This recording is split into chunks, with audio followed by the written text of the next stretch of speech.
ยังต้องจอดให้อ่ะ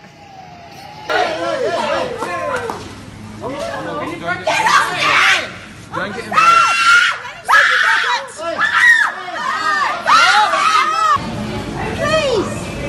I just want one pack. No, not one pack. What's the limit? That's fine.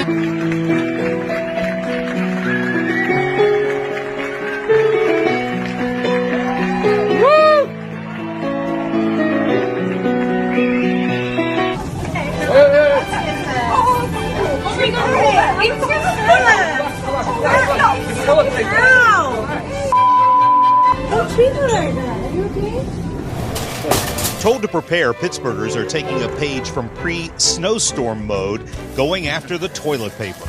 The end of the line for the toilet paper and paper towels is right here. It's also the only time in history all of Disney's parks worldwide will be closed at once. The National Hockey League has suspended its season, while Major League Baseball has suspended spring training and postponed opening day. For the first time ever, as you can see, if you looked around, we made the decision not to have a studio audience, and this is unprecedented. The city just announced both Ultra and Calle Ocho are canceled out of precaution due to the virus. The release date for No Time to Die, which is the new Bond film, has been pushed back from April to November. Dublin also putting a stop to an annual tradition this year. The city has canceled its St. Patrick's Day parade. And now confirmation, the Shanghai race due in April is off, postponed indefinitely. Japan's popular Cherry Blossom Festival have been canceled over virus concerns.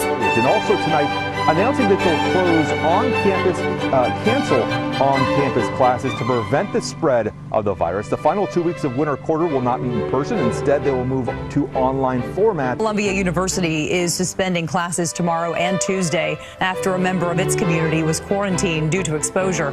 The university says it plans to shift to remote classes for the rest of the week. Harvard University is taking some drastic measures to try to stop the spread of coronavirus, including telling students to stay away after spring break, and for those living at the dorms here to leave by the 15th.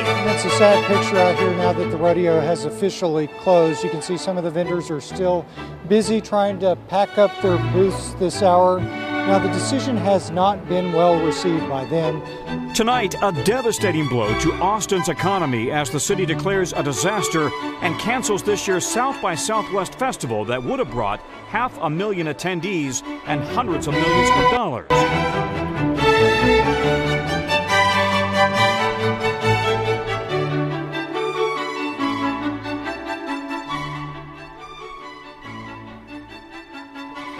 The Sanders campaign announced it was canceling a rally scheduled for tonight in Ohio. The governor has declared a state of emergency and urged groups not to hold large indoor events. Whenever we do rallies, we consult with public health officials, because the last thing in the world that we will ever want to do is put anybody in danger. A short time later, the Biden campaign canceled a Cleveland rally of its own. Then also in the NCAA, the Big Ten, the SEC, and American all out canceling their respective tournaments moments ago.